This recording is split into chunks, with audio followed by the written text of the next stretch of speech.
Hello everyone, welcome to our channel.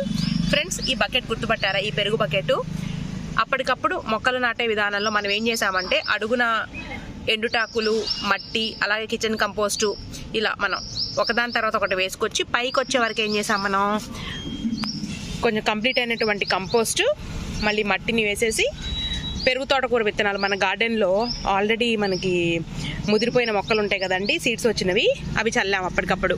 ఇదిగోండి ఇలా ఉంది. మొత్తం మీద ఇప్పటికీ ఒక 15 days అయి ఉంటుందండి. ఇదిగోండి ఎంత బాగా వచ్చింది చూడండి. మొత్తం అయిన తర్వాత నేను వీడియో పెడతానన్నాను కదండి. ఇదిగోండి చూసారా? ఇంకొక వీక్లో మనకైతే కూరకు వచ్చేస్తాయి. అయితే ఒత్తుగా ఉన్నాయి కదా, వీటిని తీసేసి మళ్ళీ వేరే చోట నాటుకోవచ్చు. ఇదిగోండి చూసారా? ఇదిగోండి దీన్ని ఇలా వదిలేస్తే ఏంటంటే వీటికి బలం సరిపోదన్నమాట. ఇప్పుడు ఏంటంటే నేను మన కంపోస్ట్ టీ తీసుకొచ్చాను. కిచెన్ వేస్ట్ నుంచి వచ్చినటువంటి కంపోస్ట్ టీ లైట్గా ఇద్దామండి. లైట్గా మనం సక్సెస్ అయ్యాను చూసారా? ఇలా పెట్టుకోండి మీరు కూడా మొక్కలు. చక్కగా గుబురుగా వచ్చింది చూడండి. ఒక్క విత్తనం కూడా ఫెయిల్ అవ్వలేదు నాకు. దీని ముందు వీడియో ఏదైతే ఉన్నాయో మనం సీడ్స్ జల్లింది అదంతా కూడా నేను క్లిప్స్ చూపిస్తానండి మీకు.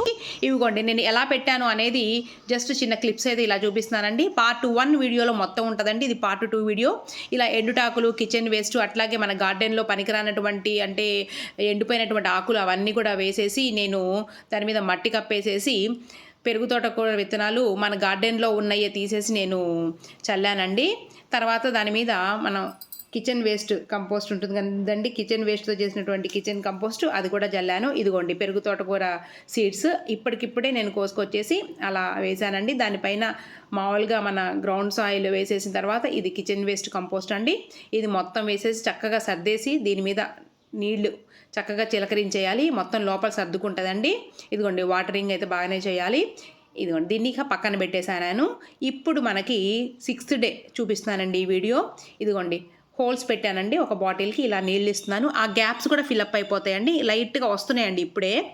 మనకి 6th డేకి మాత్రం కొన్ని పైకి వచ్చినాయి అనమాట. 4th డేకే వచ్చినాయి. 6th డే అయితే ఇలా ఉందండి. దీన్ని ఇక నేను ఇప్పటిదాకా కొంచెం నీడ ప్లేస్లో పెట్టానండి. ఇక ఎండ ప్లేస్లో పెట్టేస్తాను. ఆ గ్యాప్స్ కూడా ఫిల్అప్ అయిపోతాయండి 2-3 రోజుల తర్వాత. ఇదిగోండి ఇలా ఉంది. మొత్తం మీద ఇప్పటికీ ఒక 15 days అయి ఉంటుందండి. ఇదిగోండి ఎంత బాగా వచ్చింది చూడండి.